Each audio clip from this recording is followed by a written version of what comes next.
Hello, I'm Jason Buck. I'm a lifelong native of Palos Verdes, and I bought the home I grew up in, so I'm staying. And I've been selling real estate now for 27 years. I'm very passionate about our local area, both for its rich and extensive history. It started in 1910. 1913 to be exact, with Frank Vanderlip and his whole story and legacy and how he created the Palos Verdes project and became Palos Verdes Estates, as well as the other cities here. Our wonderful plant life, which is pretty extensive, or for the coastal sage scrub, and also our wonderful animals here, especially the birds. We have several birds of prey, and I love talking about all this stuff. So if you're interested in some of the lifestyle things, ask me questions, let me know. But what I'm doing today is kind of doing a market recap. And Happy New Year. I haven't done this yet in 2026. What I've been doing is going through each week, how many homes come onto the market, which ones do I think are really good, how many went into escrow, and how many sold, and kind of highlighting the specific sales and what's happening in the market to give you a better idea of what's really going on. First things first, I'm at the very end of Palos Verdes Estates. To the south is Rancho Palos Verdes. Behind me here is Lower Lanada Bay, and in the extreme distance you can see Malibu. But you know, a lot of these homes here, because of the peninsula, have ocean views. They terrace the hill in a fashion that made them or most of them have views, which has just been incredible. And what else? Okay, I don't even know how to say it, but this month has been absolutely insane in terms of weather. It's 75 degrees today. I have to wear the hat. It is hot. It's been absolutely gorgeous with clear skies. I mean, this is better than summer. It is a dry heat. We do have a Santa Ana condition, so that is wreaking havoc on some people's allergies. But other than that, we had a lot of rain early on, which made everything green. So there's flowers coming up already. And once again, the weather's just been phenomenal. Looking back east at some of the ice storms and things that they've had over this last month, boy, oh boy, oh boy, is it nice to be in California. And it's pretty incredible. Okay, so jumping into it, I haven't done this in a while. So from the very beginning of the year, January 1st to January 8th, I kind of give a recap on how many listings we saw. We saw 15 listings. No, 8 were the new actives, of only 1 price reduction during that week. The ones that I liked was 2816 Via Pacheco came onto the market at 803 square foot, which is a Lower Lanada Bay listing. That's a pretty nice one. And then 900 Via Nogales, which is over in the Malaga Cove, Monte Malaga area, came on for 4.79. We had 1 home go into escrow in that first week, and 6 sold. Out of the sales, there was a very nice home at 1024 Via Nogales. It was a newer home, sold for 4.95. 9 Moccasin, 2212 Chandelier, 6701 King Harbor, and 5726 Sunmist all went under 700 a foot. So if I were to do a recap over the last year, market confidence and interest rates did not help the real estate market in 2025. In fact, a lot of values came down, especially if you were to capitalize on the low interest rates of the 2021 or 2022 years. Those homes all came down in value. I feel like it's going to come back, but there's been a lot of market insecurity, and things have, if you're looking at the numbers, they've gone down quite a bit. This is a little bit of a reflection because, you know, back then in 21, or when the interest rates were really low, there wasn't a home basically that sold under 1,000 a foot. Everything was that and over. And now we've seen things come quite a bit down, especially if you have a fixer. So that's just something to be aware of. Dollar per square foot's not the best way to analyze a home, because you don't know what's in it or the view or these other factors, but it is a good way to kind of get a general idea for what the area is capable of, right? Because you can look at the overall price, but also the dollar per square foot to get an idea. And I'm happy to analyze those things for you. And if you'd like a complete analysis of 2023, 24, and 2025, that's a good way to look at where the market's been, what's happening, and what it potentially will go back to once things get under control. That's it for that week. Let's go to the next week. So from January 8th to January 15, we saw 26 listings. Mind you, I said 15 the week before, and if I go back into December, we were pretty slow with either 15, 17, 19, 20, those are the last month through November, which historically has always been a slower month. Typically the key is from like Thanksgiving to Super Bowl. And guess what? Super Bowl is this next weekend in a couple days. So I really think we'll start to see things pick up after Super Bowl, and that's kind of historically how it always goes. All right, focusing on this January 8th to January 15th, 26 new listings. Of the new actives, there were 11 new actives with 4 reductions. One home that I really liked that came out was a 3512 Heroic, which is on the east side. Not quite Merrill Est, but close to the slide area. In slide news, with the rain, we didn't see a lot of movement. There hasn't been movement in Seaview or Lower Portuguese Bend. There's still some movement in Upper Portuguese Bend. There are some homes that need to sell in that area. It is somewhat challenging based on the movement and what's happened with the roads over there. Heroic is not in that area, but it is anything surrounding that has kind of suffered. A lot of buyers in the last couple months or even the last year are always asking, is this property moving? They just don't have a good, clear understanding of what the slide is or where it is, and I do. So if you'd like to discuss that or have some more confidence in Palos Verdes is not falling into the ocean. The other slide that they have on Marguerite over here was overwatering. That has nothing to do with the bentonite and why that area is moving, which is very specific, general area, and I can go into much greater detail if you're interested. Just DM or leave me a call. But I like that Heroic listing, and it's priced at 1.759. That's a beautiful home with some ocean view at a really good price. And it's a good price because people are just so concerned about the slide thing. Is it too close? And it's, in my opinion, it's not. Be happy to give you more detailed, but I am seeing that affect our prices here in Palos Verdes. In that week, we saw 7 homes go into escrow.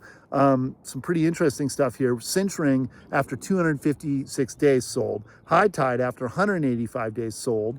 Matisse, which is a very nice rebuild home, up in the 4.5 point, after 376 days, sold.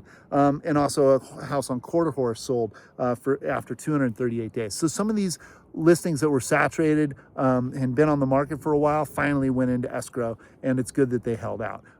If you want more details on any of these, I am leaving links to these homes down below, or just write to me and I'll give you a more detailed analysis. All right, and then so out of the ones that sold, we had 8 sales in that week. One that I really liked was 2525 via Amador. That went 40,000 over, so they priced it right. They had an overbid. Also 30545 Roan was a total fixer, but a big view, and they got over 100,000 over asking. So in my opinion, you can't really underprice a house. The market will pay the price that the home should sell at, especially when it has a big view, or as Amador is just a great area. So these factors, when you're looking at selling, I would always price a little less than what market value is in a market that's going down, so that you don't overprice. People say, oh, it's overpriced, and then don't go for it. That's harder to what they call chase the market down than it is just to price at a spot and see if you get the interest and can sell it. That's a very good strategy, and I'm happy to get into greater detail. Another home that I liked that week was 2229 Thorley. That was a brand new rebuild home at the $4 million mark. And so they were able to get $1,227 in Lower Lanada Bay. Oh, excuse me, $1,227 a square foot in the Lower Lanada Bay area. And so that is another clarification. You know, stuff on the other side of the drive in that lower pocket down there tends to sell better than the upper area because of the hill and the commute. And also just, you know, living on a hill sometimes can be a little difficult, rolling the stroller or riding your bikes up and down. The flat area doesn't give you as much view, but the Lower Lanada Bay flats, you can get to all 3 schools pretty easily, and that's been a big attraction for younger families. So there's little pockets like that throughout the hill. Lower Malaga Cove also does really well for access off the hill. Monte Malaga, it's just a different zone with bigger homes. But if you want, let's get together. I can really give you a lot of detail why each area is different and what the lifestyle's like in each of them. So that's that for first week of January, or second week actually. And let's look at the third week in January, from January 15th to January 22nd. 23 listings, so it's picking up a little bit. 12 new actives. We had 2 price reductions. Ones that I liked were 1400 via Zumaya, 3004 Paseo Del Mar. Both those listings came out over 5 million. So we started to see a return of the, what I would call a higher dollar value. And there was 5 homes that went into escrow that week. We had 6 sales. Of the sales, 1308 Via Cornell, this was a total fixer, sold at $756 a square foot for a price of $2.69. That home pretty much needed what I would consider almost everything, like windows, flooring, bathrooms, kitchen. And I have a listing at 1232 Via Cornell. We're currently off the market, coming back really soon. But that home is turnkey. And we were trying to get 3.3. We didn't get it yet. But I feel that that's a really good value for that home at around $940 a square foot compared to the homes at like this one that's going to need $500,000 to $600,000 to $700,000 worth of work. You put that on top of the 2.6 price or 2.7. I mean, we're right in the same ballpark, except you're not spending 6 months and a lot of time and headache doing all that work. So that's another part of the market that's just been really fascinating. The sales that I've seen in the last month or two, a lot of them have been the fixers. It seems like people want to pay that or not pay the higher price, pay a lower price for property tax perhaps, or maybe they just want to have their own personal touch. Vice versa, those are really interesting things to consider, and I'm always objectively looking at both sides of that to really help my clients out. Happy to do it with you too. All right, another one that was pretty interesting, 609 Paseo Del Mar, that's on the cliff. They were asking a little over 10, I think. They got 9.6. That's 1,264 a foot, so that shows you what the cliff front or like the Paseo Del Mar, those A streets, just the cream of the creme. That sold after 68 days, which is not that bad. That's pretty good.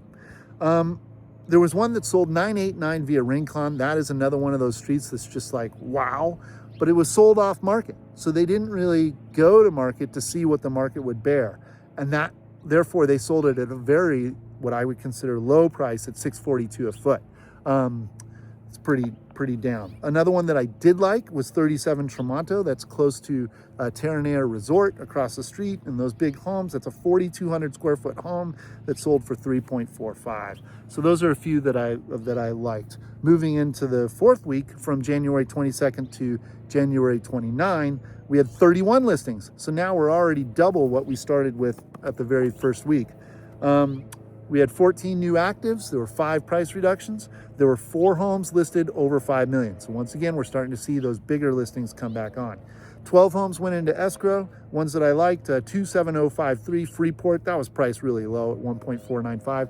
Only took 2 days. So there are buyers that are just waiting for the right home to come up and ready to throw down and get it. So if you're a buyer, one thing to do is to really get ready, get pre-approved, have your cash sitting in a spot where you can get it out. You only really need the deposit right away, but you do need to show the cash for your down if you're getting a loan, or if you're all cash, put it in an account that's liquid.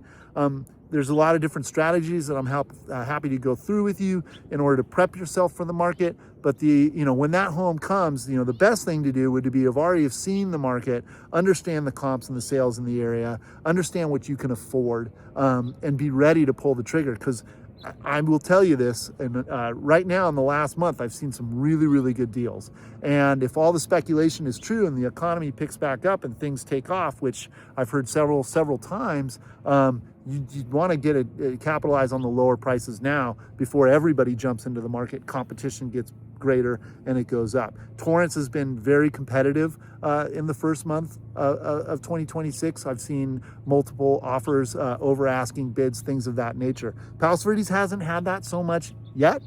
We'll see. But to be prepared is the best way to go. And if you'd like more education or just to discuss, just give me a call. All right, so Freeport. Another one that was pretty neat was 26602 Fond du Lac. That only took 6 days. That's at a 2.4 price point. 2560 Via Sanchez went into escrow only after not too long. It was a fixer. It went in at 750 a square foot. So that was like a 2.2 price range. We'll see. That home also needed pretty much everything from windows on through. So those fixers are selling. We had 5 that actually sold. This was a slamming deal. 1640 Paseo Del Mar. What a deal. 5.15, which equates to about $11.70 a foot for that premier street on Paseo Del Mar. It's a 4,400 square foot house. It took 246 days, but that is a pretty darn good deal. And across from the street from that is parkland, so you pretty much have a great view. That's that week. All right, moving on. January 29 to February 5th, which is today. 36 listings. So we've definitely seen everything kind of pick up across the board. We have 21 new actives. Keep in mind, back before we were seeing only 8 or 11 new actives, so almost double. 21 new actives, 8 of those were price reductions.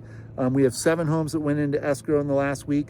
One that I liked was 2408 Via Rivera. It was priced right under $2 million at 199, 7 days, and that's going to be about $1,000 a foot. We had 8 homes that sold. One that I liked, 2541 Via Carrillo. That's $1,260 a square foot. But it was a very, very small house, sold for 1.8. It was only at 1428 square feet. So the smaller the home, the higher dollar per square foot for the general area, and vice versa. The larger the home in a specific area, maybe the less dollar per square foot. But there are other factors like the elite street or the view or what it's made out of. And all these factors go into play when you're trying to price a home or when you're looking at a home and trying to calculate the value. So I hope this is good information for you. If you'd like to discuss further, I'm more than willing to put this information data to you, or just go out and discuss and look at properties. I love looking at homes. I love talking about what you could do to a home. And one of my concerns right now is construction cost. It is increasing. I'm hearing quotes at around $1,000 a foot for construction right now. That's for remodeling and so forth. And you know, insurance is getting better. I'm also going to be the president of our local association, so I go to these meetings called California Association of Realtors, and we discuss things. The insurance is a very, very hot topic, making sure that people can get insurance and that it's not the California Fair Plan, which is not very fair, only because it's just so expensive. Once you breach that $3.5 million mark, it just gets incredibly high. And that's because the insurance companies have been had so much trouble with the fires and throughout California over the last 5 years. And we need to recoup that and restructure that. But there are, you know, good things happening and exciting things in our marketplace that I can't wait to share with you. So when you're ready, give me a call, or let's just touch base and see what we can talk about, because there's plenty of things to go over. Thanks so much for watching. Enjoy the view, enjoy the birds, and make it a great day.